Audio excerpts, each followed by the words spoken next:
Teman-teman, kemarin saya dapat satu pertanyaan dari salah satu dari kalian. Bang, saya kok merasa bahwa banyak sekali fungsi tubuh fisik saya itu yang menurun, gitu ya. Saya sering mengalami gejala kecemasan. Saya merasakan bahwa berat badan saya berkurang. Saya pokoknya merasakan saya tidak sehat lah, Bang.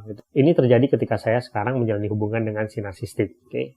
Saya sudah sering dengar kisah dari teman-teman semua. Ketika kalian dulu menjalani hubungan dengan si narsistik, kalian kehilangan berat badan, ada rambut kalian yang rontok gitu ya, kalian menjadi tidak seceria dulu, kalian terlihat layu, kalian terlihat kusut lah gitu ya. Ada dari kalian yang mungkin dulu mengalami itu, tetapi mungkin tidak menyadari hal tersebut, dan mungkin baru mengetahui hal tersebut ketika kalian sudah lepas dari si narsistik.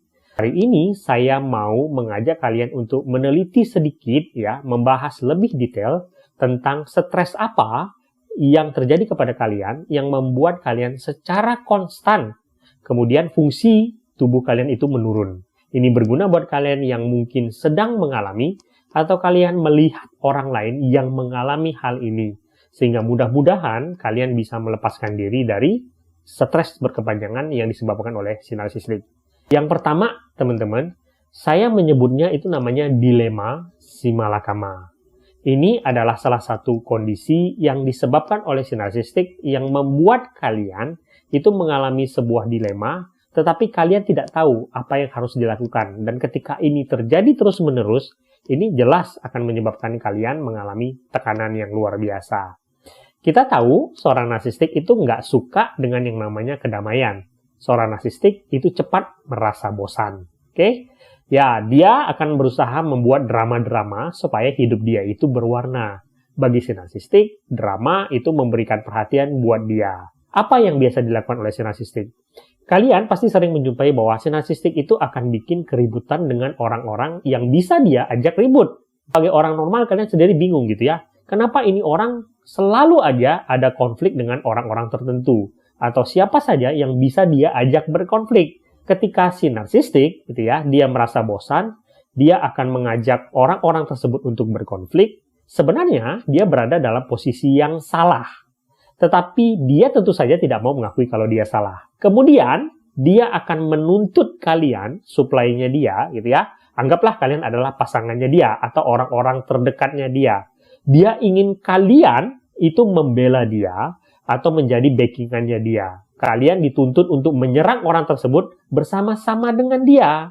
Alasan dia, kalian adalah orang-orang terdekat atau supply yang harus menurut kepada dia.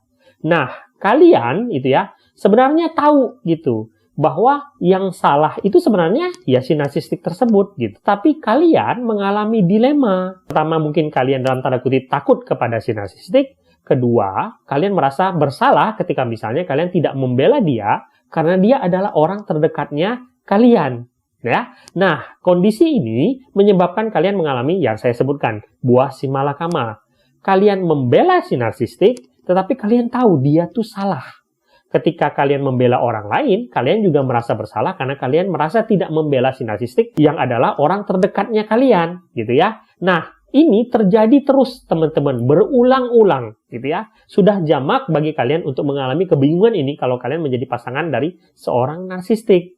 Nah, ketika ini terus terjadi berulang-ulang, karena kita tahu si narsistik akan sering merasa bosan dan terus dalam tanda kutip akan berkonflik terus dengan orang-orang, ini akan menyebabkan kalian mengalami stres berkepanjangan karena kalian akan selalu berada dalam posisi dilema dan si malakama tersebut. Membela salah, tetapi tidak membela, kalian juga merasa salah. Inilah salah satunya yang menyebabkan kalian merasa stres dan menyebabkan fungsi pikiran kalian dan tubuh kalian itu bereaksi akan hal tersebut. Yang kedua, itu adalah soal menjaga si narsistik. Kita tahu ya, si narsistik itu akan membuat hubungan di mana ya hubungannya satu arah ya. Kalian akan menjadi pelayannya dia. Dalam kondisi normal saja, kalian harus melayani dia itu sudah menguras energi kalian sangat luar biasa. Apalagi ketika misalnya dia bertindak sebagai korban atau bertindak sebagai orang sakit, itu luar biasa ya pengorbanan yang harus kalian keluarkan untuk melayani dia. Si narsistik itu akan memanfaatkan kalian sebagai impak yang sangat peduli dengan membesar-besarkan keadaan yang dia punya. Ketika dia merasa teraniaya, dia akan membesar-besarkan hal tersebut. Ketika dia sakit, dia akan membesar-besarkan hal tersebut. Oke? Dan ketika kalian jadi pengasuhnya dia, itu seperti kalian mengasuh seorang anak kecil. Dia akan merengek-rengek tanpa henti dan selalu membuat drama-drama. Nah, bayangkan itu terjadi terus-menerus di dalam kehidupan pribadi kalian. Tentu saja itu akan menguras energi dan mental kalian. Walaupun terkadang itu mungkin tidak kalian sadari ketika kalian berada di dalam hubungan tersebut. Tetapi tubuh kalian akan bereaksi akan hal tersebut. Yang ketiga, ini adalah soal ketahanan tubuh kita, ya. Jadi, teman-teman kita udah tahu, ya, kalau kamu berhubungan dengan seorang narsistik, hubungannya satu arah. Dia akan terus mengambil tanpa memberikan kepada kalian. Atau memberikan sangat sedikit kepada kalian hanya supaya kalian bisa tetap hidup dalam tanda kutip untuk menjadi supply-nya dia. Hubungan kalian dengan si narsistik, kalian akan mendapati keadaan di mana banyak sekali keadaan itu akan memburuk karena ulah si narsistik. Tetapi dia kemudian akan pergi begitu saja dan membuat kalian harus menanggung konsekuensinya, gitu ya. Dan ketika keadaan sudah membaik, dia baru muncul kembali. Korbannya itu harus berjuang habis-habisan, memulihkan kondisi, sedangkan si narsistik pergi begitu saja atau menghilang begitu saja. Dan kemudian ketika keadaan sudah membaik, dia baru akan kembali seolah-olah tidak terjadi apapun. Ada satu kisah, teman-teman, yang saya bisa ceritakan. Jadi ini ada sepasang suami istri, gitu ya. Kebetulan yang narsistik itunya perempuan, gitu ya. Jadi prianya ini baik, teman-teman. Dia selama ini selalu membangun usaha dengan tekun, gitu ya. Ketika usahanya itu kemudian berkembang, nanti si istrinya itu akan datang merecoki dengan segala macam, gitu ya. Seolah-olah dia yang paling hebat, ya. Tetapi kemudian keadaan itu akan menjadi kacau, gitu. Nah, ketika keadaan kacau, dia tuh kemudian akan menghilang begitu aja. Nah, pasangannya, si pria tersebut yang harus membereskan keadaan. Pelan-pelan membayar hutang-hutang yang disebabkan oleh dia, memulihkan hubungan yang rusak yang disebabkan oleh istrinya dia tersebut, gitu ya. Sedangkan istrinya tersebut menghilang begitu saja. Nah, ini seperti analogi yang saya katakan tadi. Dia akan terus menyedot apapun yang dipunyai oleh supply-nya, tetapi akan memberi sangat sedikit, dan tentu saja ini akan menguras mental si korban. Yang keempat, ini adalah soal manipulasi pikiran. Seorang narsistik itu pintar memanipulasi pikiran korbannya, baik secara terang-terangan maupun secara tidak terang-terangan. Permainan pikiran inilah yang membuat korbannya itu kemudian tertekan. Misalkan, dia bisa merendahkan korbannya dengan cara yang sangat halus tanpa disadari oleh korbannya, tetapi korbannya merasa sakit secara mental. Atau ketika dia ditegur, dia akan menyerang balik korbannya dan menyalahkan korbannya dan membuat korbannya merasa bersalah. Contoh yang lain, itu adalah hot dan cold, gitu ya. Ketika si narsistik itu pintar, kapan dia harus berbuat baik supaya korbannya percaya kembali kepada dia, tetapi kemudian dia akan kembali melakukan abuse kepada korbannya. Perpindahan dari menjadi baik dan menjadi jahat dilakukan dengan sangat pintar, sehingga korbannya kemudian merasa kebingungan. Nah, hal-hal seperti ini itu membuat korbannya itu terkuras mentalnya. Di satu sisi, mereka merasa curiga kepada si narsistik, bahwa si narsistik itu akan melakukan hal yang jahat kepada dia, tetapi di sisi lain, ada pikiran dari korbannya yang menyangkal hal tersebut dengan mengatakan bahwa dia tidak mungkin adalah seseorang yang jahat, karena dia melakukan kebaikan kepada saya. Nah, akumulasi hal tersebutlah yang membuat mental si korban, membuat dia menjadi semakin lemah dari hari ke hari, dan itu berpengaruh sangat banyak kepada fisiknya dia. Yang kelima, itu adalah soal tanggung jawab. Kalau kamu berhubungan dengan seorang narsistik, pada awalnya dia akan terlihat sebagai seseorang yang sempurna. Dia akan mengerjakan banyak hal, melakukan komitmen-komitmen yang dia janjikan. Tetapi kalian tahu nggak, seiring dengan waktu, perlahan-lahan dia akan mengalihkan komitmen-komitmen dan tanggung jawab kepada kalian. Kalianlah yang akan bertanggung jawab akan semua hal, dan dia secara bebas melakukan hal yang dia suka. Dia menjadikan kalian pelayan. Dia bisa saja membeli banyak barang, tetapi kalian yang harus mengurus cicilannya dia.